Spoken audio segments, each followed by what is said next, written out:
ఓం గం గణాధిపతయే నమః. హాయ్ అండి, అందరికీ నమస్కారం. మనం ఈరోజు ఈ వీడియోలో లక్ష్మీదేవి అక్షయ తృతీయ నాడు ఈ 5 రాశుల వారికి కాసుల వర్షం కురిపిస్తుంది. ఇందులో మీ రాశి ఉందేమో చూసుకోండి. ఈ వీడియో కనుక మీకు నచ్చినట్లయితే లైక్ చేయండి, షేర్ చేయండి, సబ్స్క్రైబ్ చేసుకోండి. ఈ వీడియో లాస్ట్ వరకు స్కిప్ చేయకుండా చూడండి. Please subscribe me, support me. Thank you for watching. Share me, like me. ఈసారి అక్షయ తృతీయ ఏప్రిల్ 30న వచ్చింది. ఈరోజు అనేక శుభయోగాలు కూడా ఉన్నాయి.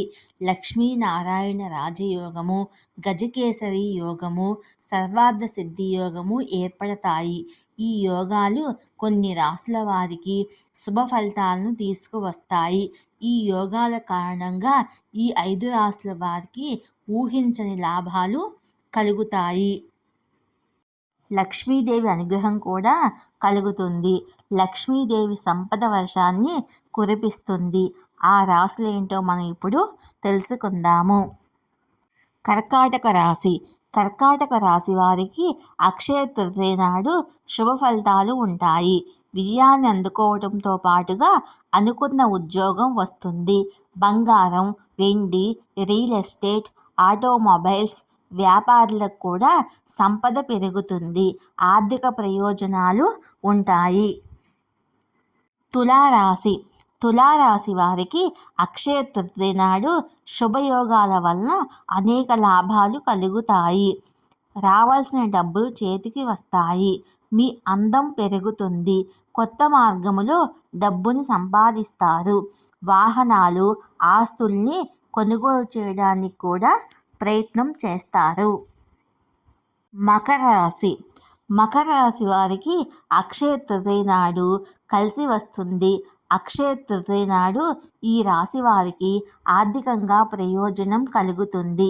ముఖ్యంగా లక్ష్మీదేవి ఆశీస్సులు వీరిపై ఉంటాయి. శనిదేవుని ప్రత్యేక ఆశీస్సులు కూడా ఈ రాశి వారిపై ఉంటాయి. కొత్త మార్గాల ద్వారా ఆదాయాన్ని పెంచుకుంటారు. కొత్త వ్యాపారాన్ని మొదలు పెట్టడానికి ఇది అనుకూలమైన సమయము. కుంభరాశి. కుంభరాశి వారికి అక్షయ తృతీయ నాడు మంచి జరుగుతుంది. ఆ రోజు నుంచి శుభగడియలు మొదలవుతాయి. కొత్త ప్రాజెక్టులు, వ్యాపారంలో లాభాలు ఇలా ఎన్నో ఉంటాయి. అనుకున్న వాటిని నెరవేరుస్తారు. రావాల్సిన డబ్బులు కూడా చేతికి వస్తుంది. ఉద్యోగంలో ప్రమోషన్ వచ్చే అవకాశాలు కూడా ఎక్కువగా ఉన్నాయి. వృషభ రాశి. వృషభ రాశి వారికి అక్షయ తృతీయ నాడు అనేక లాభాలు కలుగుతాయి. ఉద్యోగులకి పురోగతి ఉంటుంది. కెరియర్లో కూడా అనేక మార్పులు ఉంటాయి. బ్యాంక్ బ్యాలెన్స్ పెరుగుతుంది. ఈ రాశివారు అక్షయ తృతీయ నాడు ఇన్వెస్ట్మెంట్ చేస్తే కూడా ఎక్కువ లాభాలు వస్తాయి.